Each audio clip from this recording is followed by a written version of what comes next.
Marilah kita sama-sama membaca firman Tuhan dari 2 Raja-Raja 11 ayat 1 sampai 20. Demikian firman Tuhan. Ketika Atalia ibu Ahazia melihat bahwa anaknya sudah mati, maka bangkitlah ia membinasakan semua keturunan raja. Tetapi Yoseba, anak perempuan Raja Yoram, saudara perempuan Ahazia, mengambil Yoas bin Ahazia, menculik dia dari tengah-tengah anak-anak raja yang hendak dibunuh itu, memasukkan dia dengan inang penyusunya ke dalam gudang tempat tidur, dan menyembunyikan dia terhadap Atalia, sehingga dia tidak dibunuh. Maka tinggallah dia 6 tahun lamanya bersama-sama perempuan itu dengan bersembunyi di rumah Tuhan, sementara Atalia memerintah negeri. Dalam tahun yang ke-7, Yoyada mengundang para kepala pasukan 100 dari orang Kari dan dari pasukan bentara penunggu. Disuruhnyalah mereka datang kepadanya di rumah Tuhan, lalu diikatnya perjanjian dengan mereka dengan menyuruh mereka bersumpah di rumah Tuhan. Kemudian diperlihatkannyalah anak raja itu kepada mereka. Sesudah itu, ia memerintahkan kepada mereka, inilah yang harus kamu lakukan, sepertiga dari kamu, yakni yang selesai bertugas pada hari Sabat di sini, tetapi mengawal di istana raja. Sepertiga lagi ada di pintu gerbang sur, dan sepertiga pula di pintu gerbang di belakang para bentara penunggu. Haruslah mengawal di istana. Dan kedua regu daripada kamu, yakni semua orang yang bertugas di sini pada hari Sabat dan mengawal di rumah Tuhan, haruslah mengelilingi raja dari segala penjuru, masing-masing dengan senjatanya di tangannya, dan siapa yang mendatangi barisan haruslah mati dibunuh. Dan baiklah kamu menyertai raja setiap kali ia keluar atau masuk. Para kepala pasukan 100 itu melakukan tepat seperti yang diperintahkan Imam Yoyada. Masing-masing mengambil orang-orangnya yang selesai bertugas pada hari Sabat, bersama-sama dengan orang-orang yang masuk bertugas pada hari itu, lalu datanglah mereka kepada Imam Yoyada. Imam memberikan kepada para kepala pasukan 100 itu tombak-tombak dan perisai-perisai kepunyaan Raja Daud yang ada di rumah Tuhan. Kemudian para bentara itu masing-masing dengan senjatanya di tangannya, mengambil tempatnya di lambung kanan sampai ke lambung kiri rumah itu dengan mengelilingi mezbah dan rumah itu untuk melindungi raja.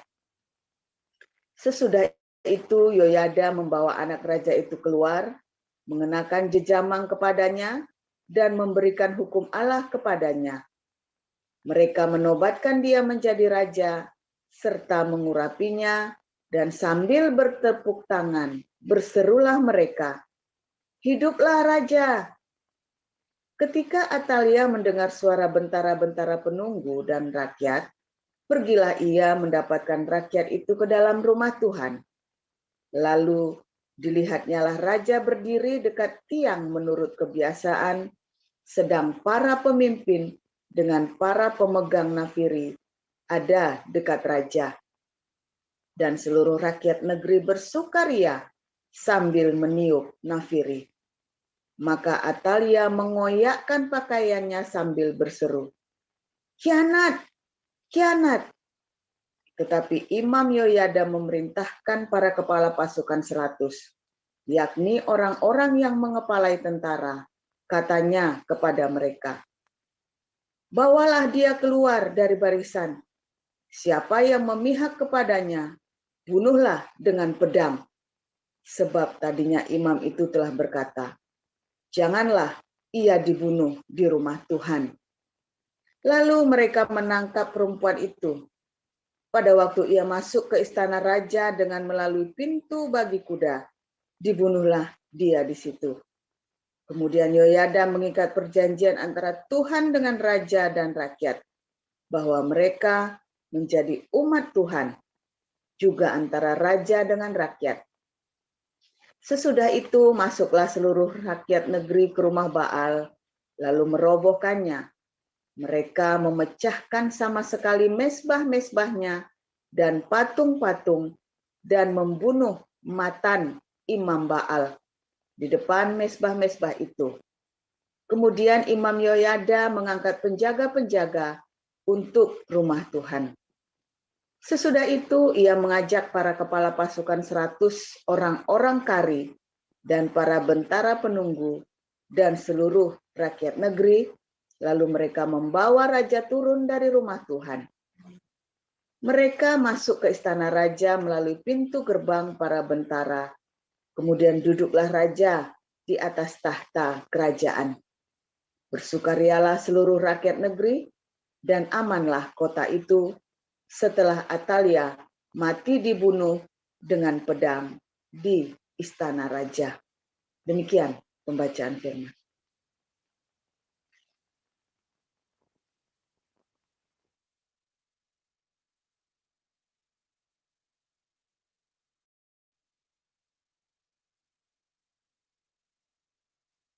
Bersama mikrofonnya sudah bisa dinyalakan.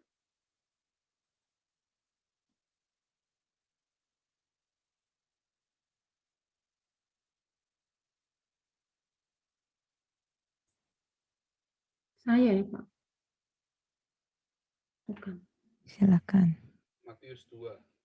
Saya ya Bu. Iya, Ibu. Oke.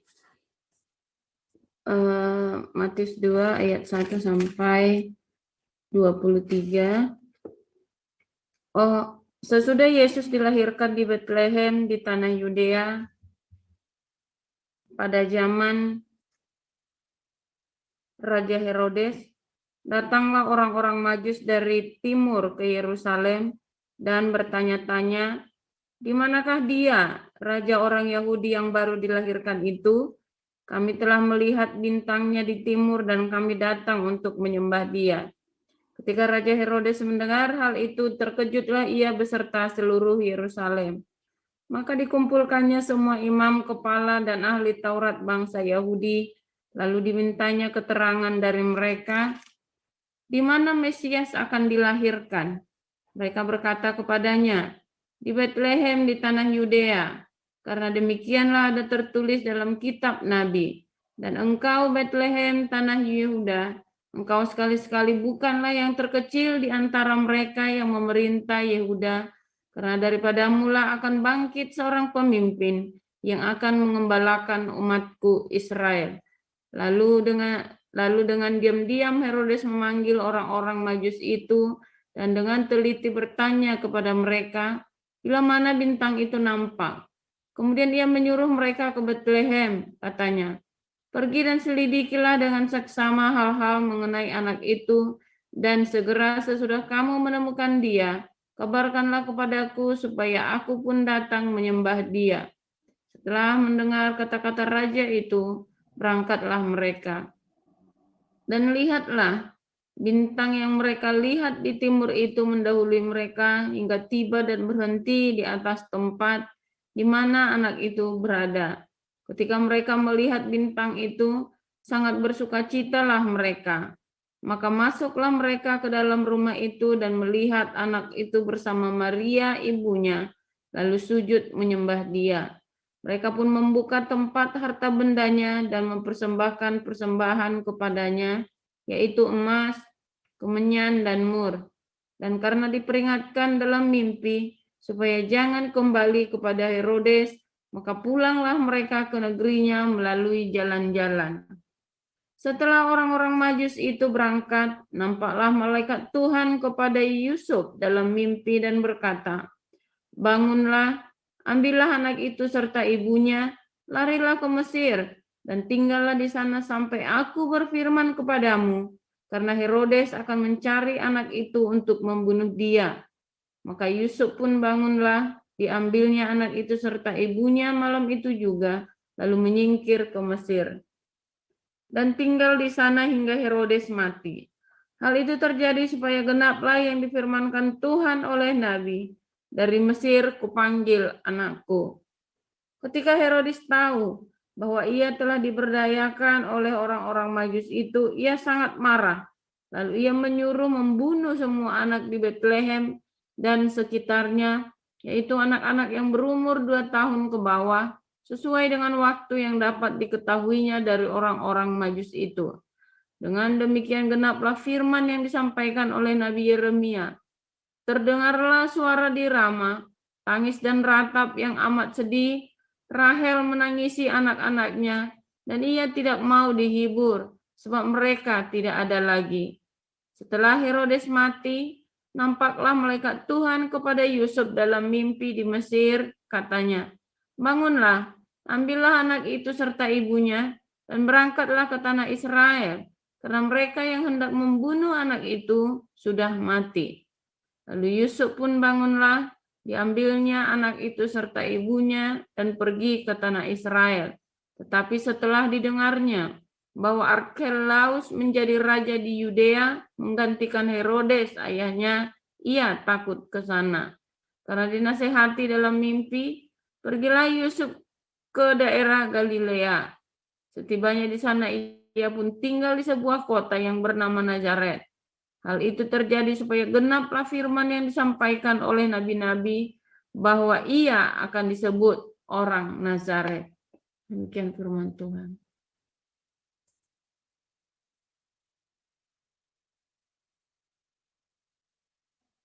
Kita akan membaca Amsal apa tadi, Pak? 1. Amsal 1 ayat 8. Ya. Haleluya. Luar biasa. Amsal 1 ayat 8. Nah, Ibu Ana kan Suaranya kecil, Pak Paul. Jauh. Suaranya.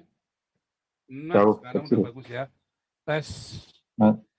Sekarang sudah bagus. Memulai membesar. Mulai membesar. Ya, Nah, ini sekarang. sudah. Ya, oke. Kekerasan nggak? Enggak. Saya cek dulu. Oke, luar biasa ya. Firman Tuhan selalu baru setiap hari. Ya, apabila orang-orang ini hidup dengan takut akan Tuhan, mencintai Tuhan. Apabila anak-anak ini mencintai Tuhan, ya firman Tuhan itu kan selalu baru bagi anak-anak kita. Ya, bagi anak-anak saya, firman Tuhan itu sesuatu yang indah. Ya, mereka selalu penasaran. Selalu ada yang baru dari pengajaran ayahnya. Selalu ada yang baru dari nasihat ibunya. Ya, selalu ada yang baru tiap hari. Apalagi nih hari ini. Ya, mereka senyum-senyum ya ketika ada fitnah-fitnah. Di meja makan kami ngerasani orang-orang yang memfitnah kami dengan sukacita. Dengan sukacita. Sambil makan kita sambil ketawa-ketawa ketika ada orang fitnah kita. Kenapa? Anak-anak tuh sangat exciting sekali. Habis ini apa lagi nih? Ada berkata apa lagi? Itu serius ya. Di meja makan kita tertawa, terbahak-bahak sambil ngerasani orang yang ngerasani kita. Ngerasani orang. Bukan karena kita marah. Bukan karena kita nyinyir. Tapi kita bahagia. Karena habis ini ada berkata apa lagi nih? kemarin ini lagi. Setiap kali di fitnah jasmani rohani berkat itu datang. Heran ya. Sampai anak saya bilang, memang rezekinya dari situ kali ya, kerjaannya dari difitnah orang. Cari uangnya dari difitnah orang, rezekinya dari difitnah orang. Sampai dulu ditanyain anak saya, papamu kerja apa? Misui wong Islam. Sekarang papamu kerjanya apa? Difitnah orang. Difitnah orang juga kerjaan. Oke, setiap kali habis difitnah dirasani, kita bahagia. Selalu ada yang baru. Hidup kok dirasani menjadi kontroversial enak ya. Dirasani, disalahpahami, difitnah, digelendengi orang, dipisui. Tetapi hati tetap bahagia. Karena kita tetap menjadi berkat. Ya. Karena kita tidak urusan. Ya, Allah seneng. Nggak ke bawah hati, nggak ke lara-lara, nggak pilu.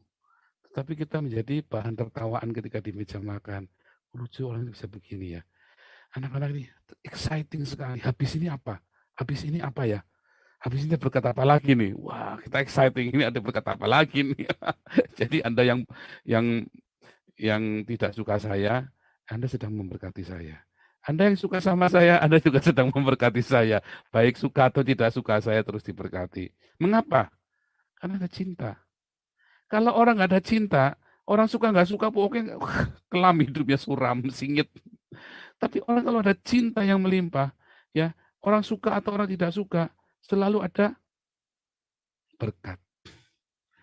Ya, dalam keterbatasan, studio kita nih, ya di hubungan rumah, di satu rumah, bukan karena saya bertengkar sama Ana, bukan.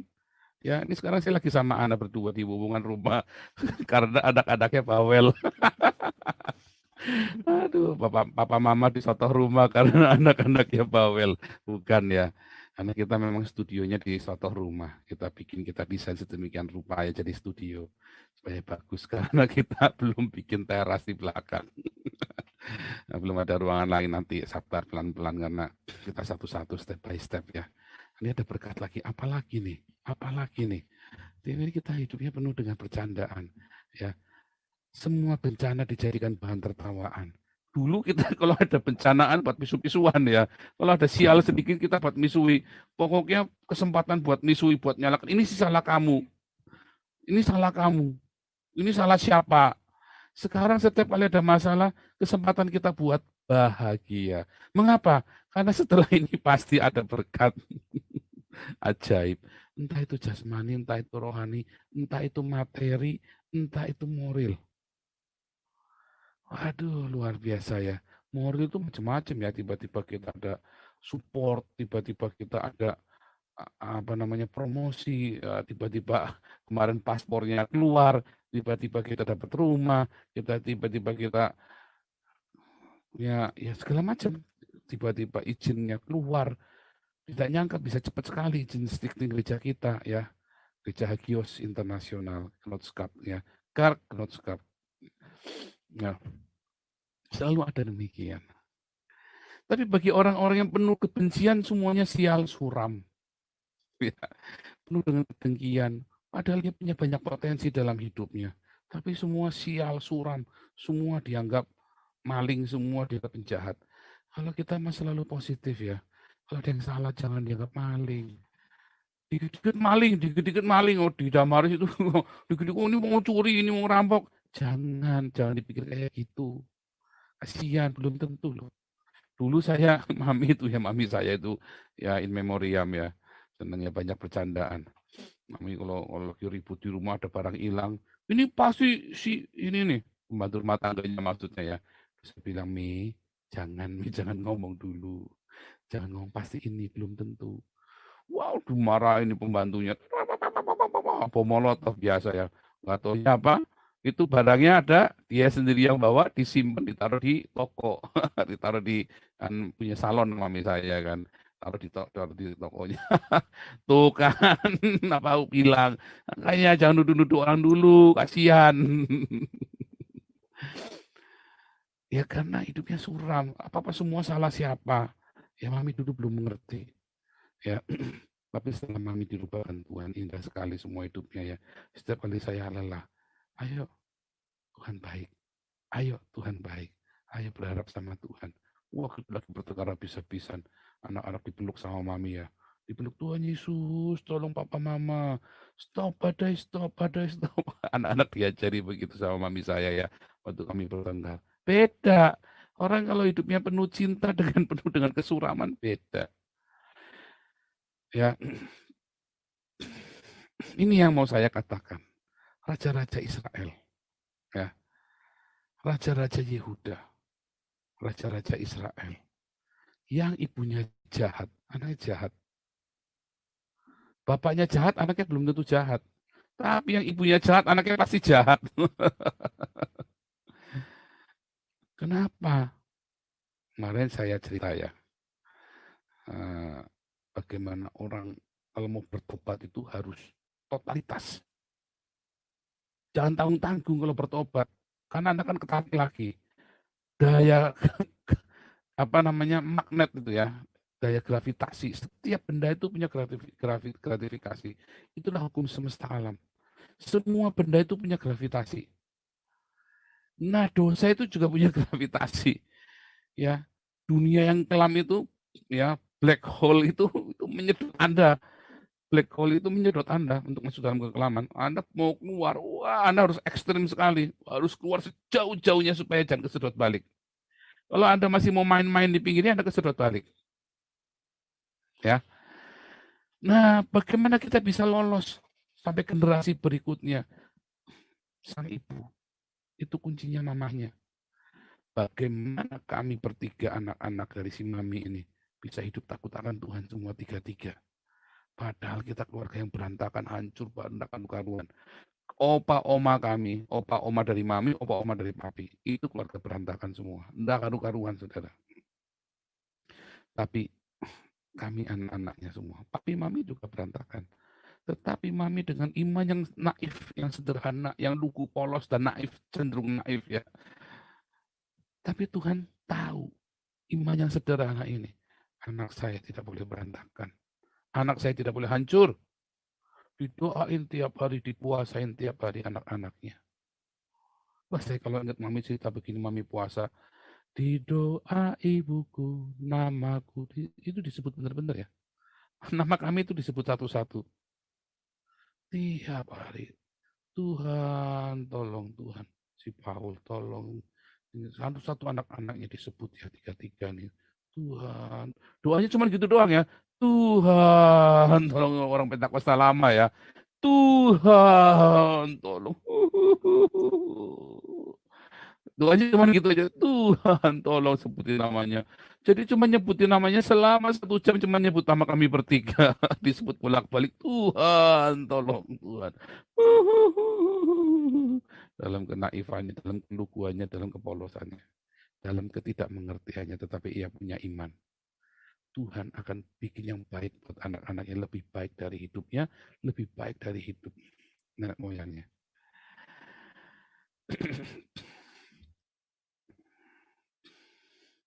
Hati seorang ibu itu luar biasa sekali.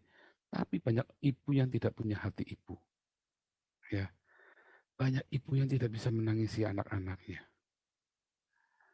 Banyak ibu yang hatinya beku, nggak bisa menangisi anaknya. Ada apa? Karena dia sendiri nggak merasakan bagaimana ia didoakan. Ia tidak tahu bagaimana caranya. Ia tidak punya teladan. Atau memang hidupnya penuh dengan selfish, egois, rasa bodoh. Wah, nggak mungkin ibu itu makan anaknya. Harimau saja nggak makan anaknya. Oh, bisa. Bisa. Karena dosa membuat seorang malas untuk mengandung anaknya. Merasakan sakit bersalin dianggap kutuk. Kemarin sore ya, ibadah koinonia online kita ada yang nanya, bagaimana bisa sakit bersalin adalah berkat?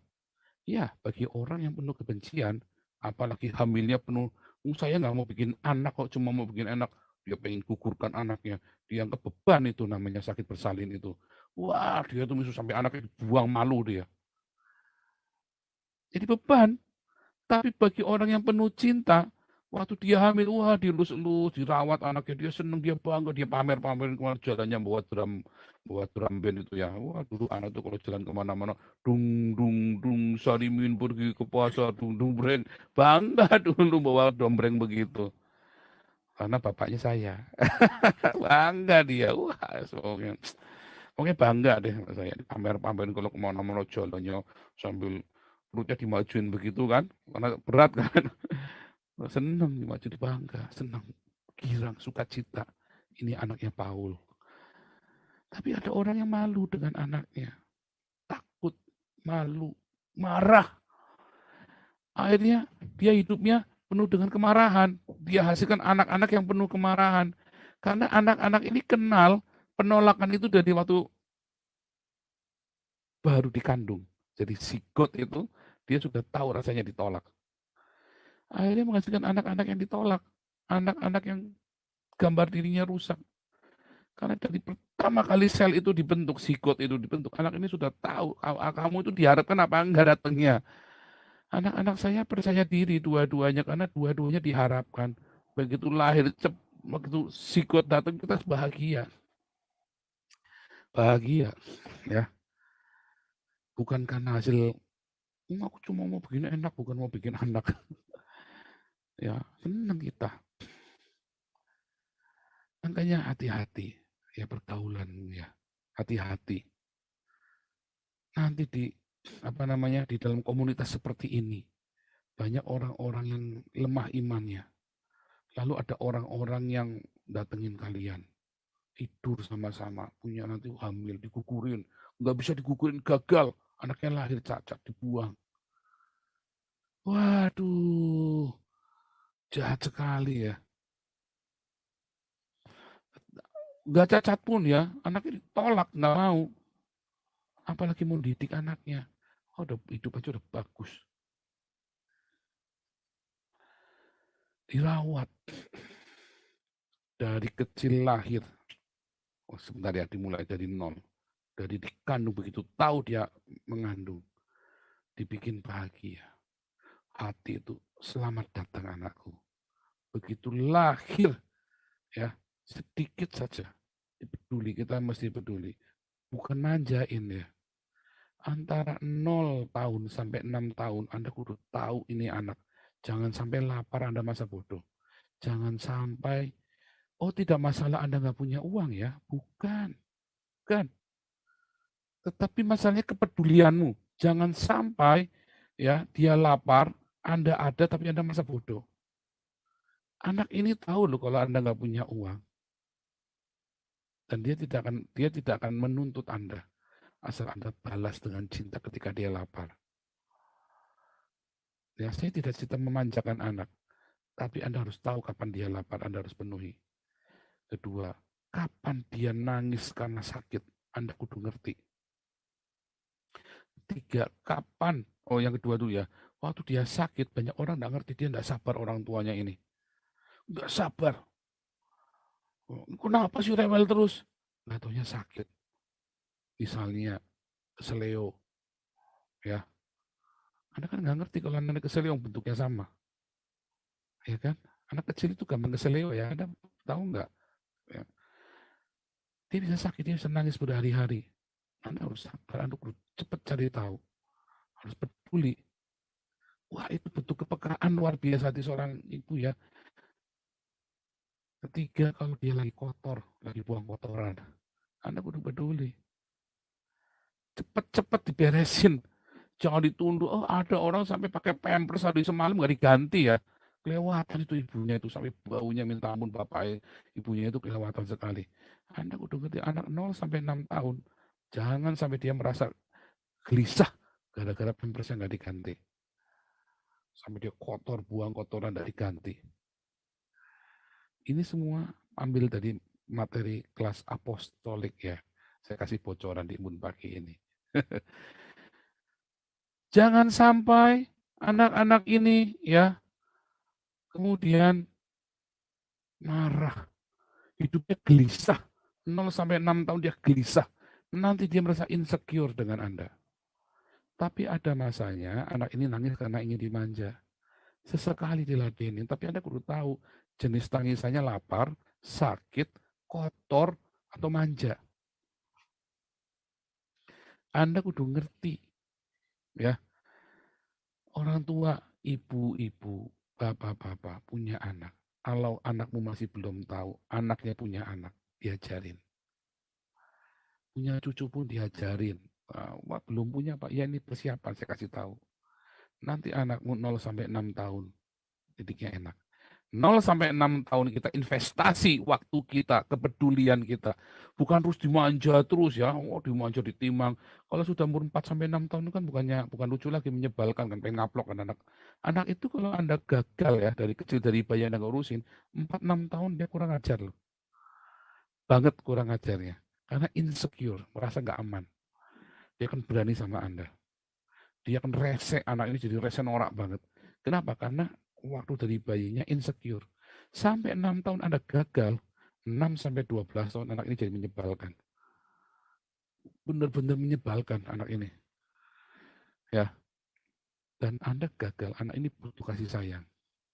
Anak ini butuh cari perhatian. Dia biasanya kurang ajar. Kalau bahasa Jermannya ngerokcok.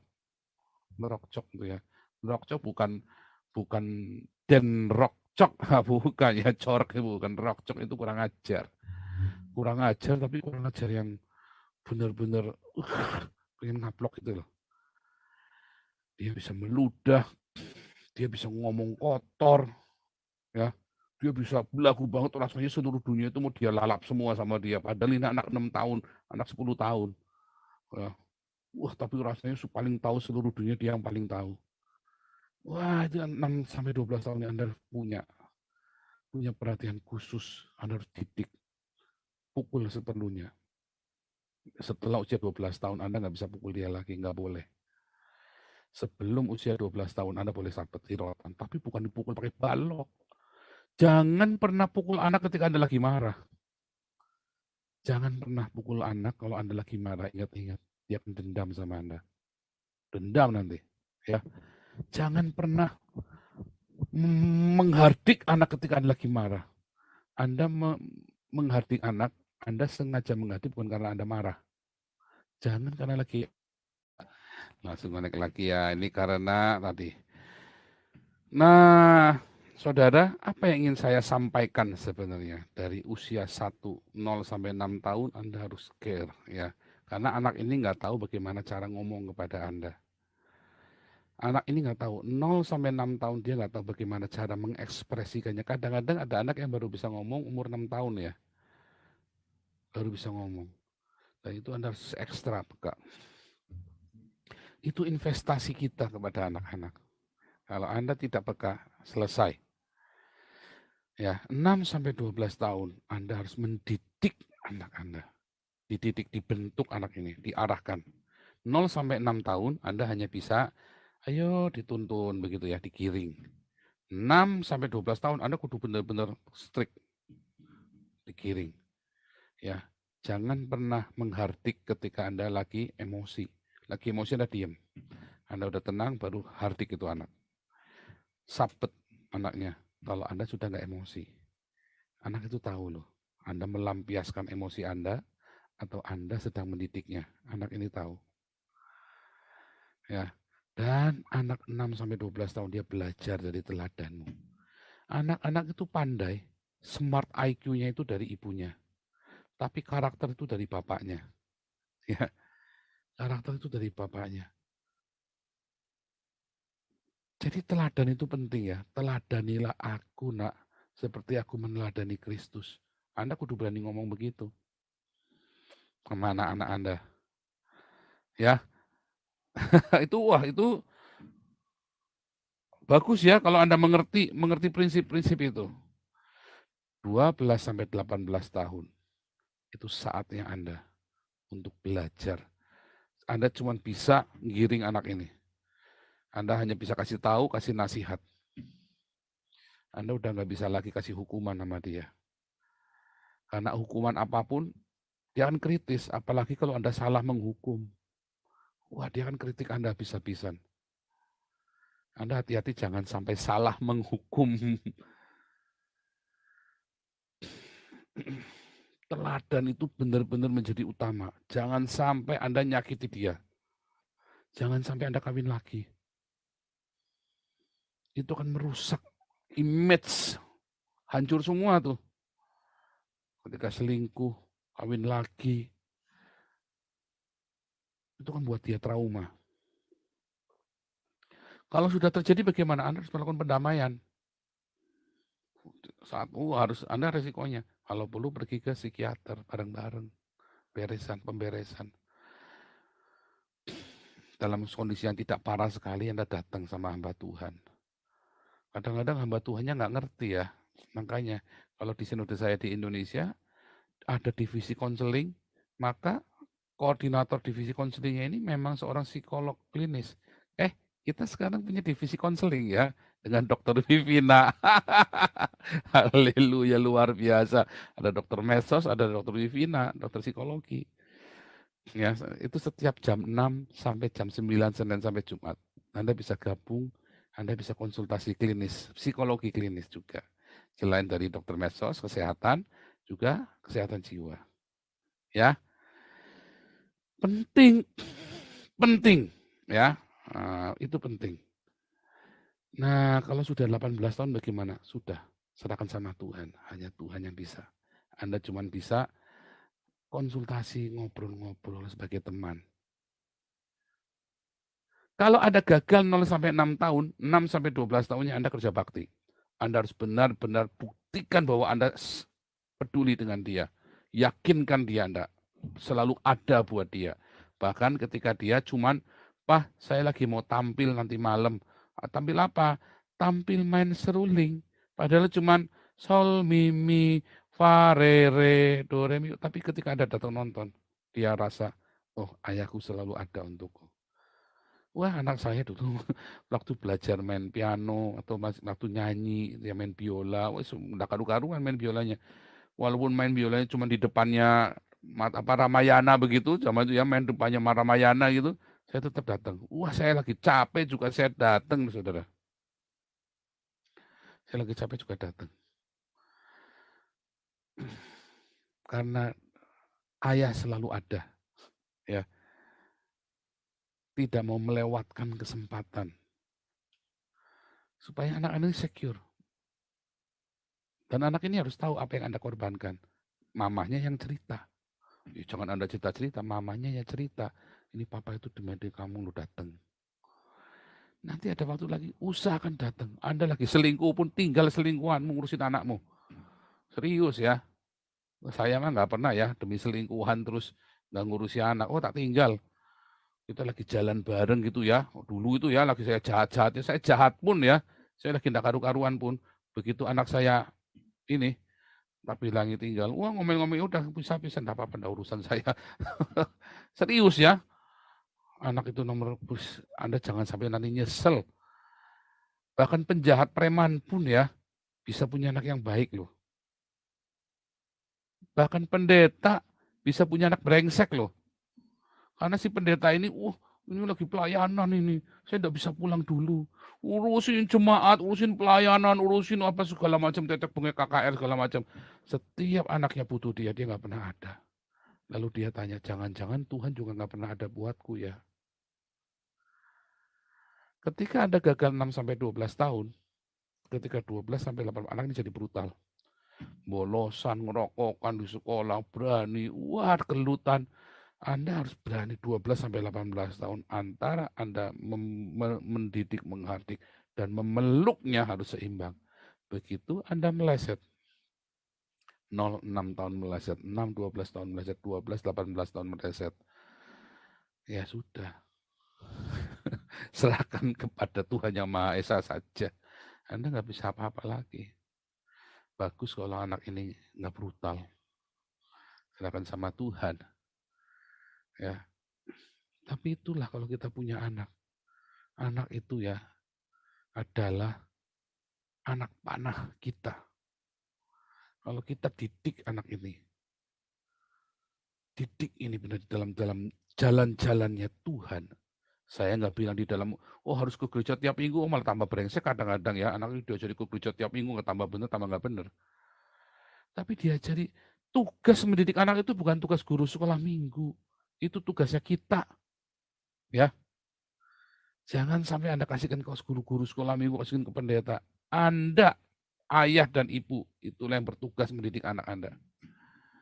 Jangan kasihkan ke orang lagi. Anda yang bertugas. Jangan sampai nanti Anda menyesal. Penting ya. Haleluya. Kiranya Tuhan Yesus memberkati kita ya. Memberi hikmat kepada Anda. Untuk kita bisa mendidik anak-anak kita. Supaya anak-anak ini hidup takut akan Tuhan. Nanti Anda akan menuainya. Anda akan berbahagia. Ya. Haleluya, Tuhan Yesus memberkati.